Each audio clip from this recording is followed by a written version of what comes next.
E aí, para quem já usa o anti-gravity no dia a dia, a gente vai dar um passo além agora. A verdade é que, na maioria das vezes, a gente só arranha a superfície do que essas ferramentas podem fazer. Hoje, o nosso mergulho vai ser fundo para destravar o potencial completo do anti-gravity e realmente mudar o jogo no desenvolvimento de projetos. Fica aqui a pergunta: será que estamos usando só aquele basicão da ferramenta? É muito fácil cair nessa armadilha de usar só o óbvio, sabe? E deixar um poder de fogo imenso na mesa. Vamos descobrir juntos o que está escondido debaixo do capô. Então, o combinado é o seguinte: a gente vai passar pelos conceitos que separam os usuários casuais dos verdadeiros power users. Se prepara para dominar o anti-gravity de verdade.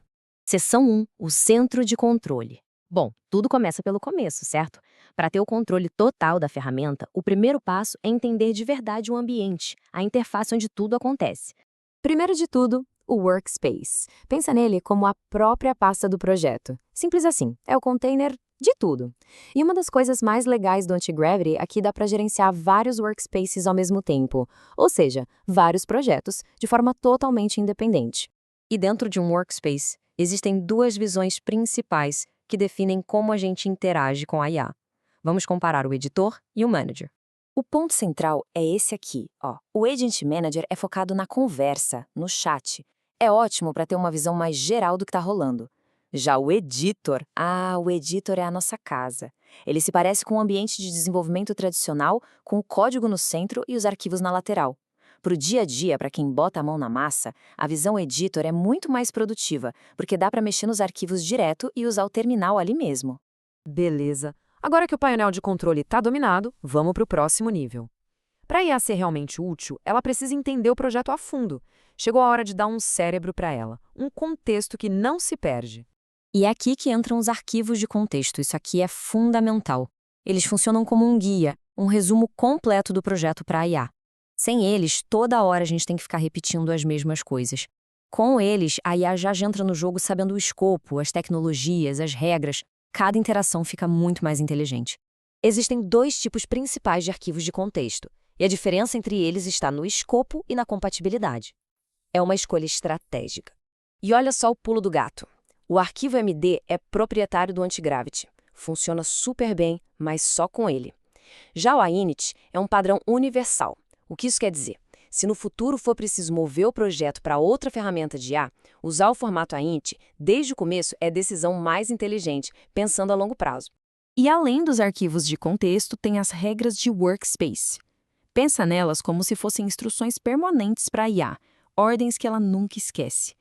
Por exemplo, se um projeto exige que todas as cores sejam em hexadecimal, é só criar essa regra.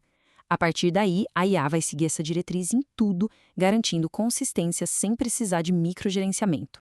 Com o ambiente configurado e o contexto definido, vamos focar nos recursos do dia a dia, aqueles que realmente aceleram o desenvolvimento.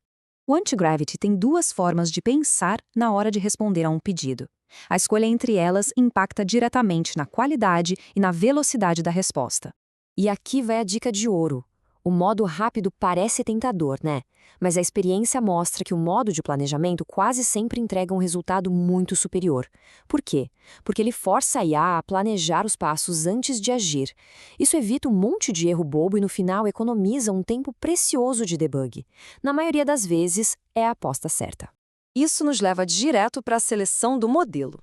Usar um modelo mais potente para tudo é como usar uma carreta para ir na padaria. Modelos como o Gemini Pro ou o GPT-4 são incríveis para começar um projeto, mas para tarefas mais simples, como refatorar código ou corrigir bugs, trocar para modelos mais leves como o Flash ou o Sonnet economiza a cota e entrega o resultado que a gente precisa. Agora, uma funcionalidade que parece pequena, mas que tem um impacto gigante: o autocontínuo. Chega de ficar clicando em continuar quando a IA para no meio de uma tarefa longa. Com isso ativado, ela simplesmente segue o baile, garantindo que tarefas complexas sejam concluídas de uma vez só, sem nenhuma interrupção. Chegamos na parte mais avançada. É aqui que a mágica da automação acontece de verdade, e é o que separa os usuários comuns dos mestres da ferramenta. O Anti-Gravity oferece duas ferramentas de automação principais, as skills e os workflows. Elas podem parecer a mesma coisa, mas a forma como são acionadas é a diferença fundamental entre elas. E este slide ilustra isso brilhantemente. Skills são implícitas, a IA usa elas automaticamente quando entende que são necessárias. Se existe uma skill para criar componente e o pedido é para criar um, ela vai ser usada. Workflows, por outro lado, são explícitos. Eles precisam ser chamados na mão, com o comando tipo /verificar páginas. E aqui a gente tem um verdadeiro multiplicador de produtividade, os multiagentes. Com eles, é possível executar várias tarefas em paralelo no mesmo projeto. Imagina só, um agente refatorando o CSS enquanto o outro constrói uma API nova. Tudo acontecendo ao mesmo tempo. Pensa nos MCPs, os protocolos de controle mestre, como se fossem pontes. Eles conectam o Antigravity a serviços externos, como o GitHub. Com o MCP certo configurado, é só digitar no chat, cria um pull request para este projeto, e a IA faz todo o trabalho sujo sem precisar de nenhum comando manual no Git. Para fechar, 3 ferramentas de execução que são cruciais. Primeiro, a referência com @ para direcionar a IA exatamente para os arquivos certos. Segundo, o terminal integrado, que roda comandos em segundo plano sem travar o chat. E terceiro, os artefatos, que são resumos que a IA gera para dar uma visão clara do seu plano de ação.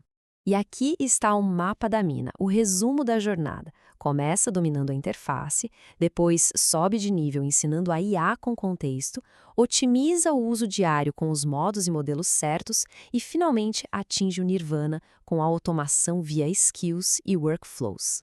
Cobrimos os conceitos essenciais para dominar o Antigravity, da superfície até o núcleo da ferramenta. A questão que fica não é mais sobre o que a ferramenta pode fazer, mas sim, com todo esse poder disponível, o que vai ser construído a seguir.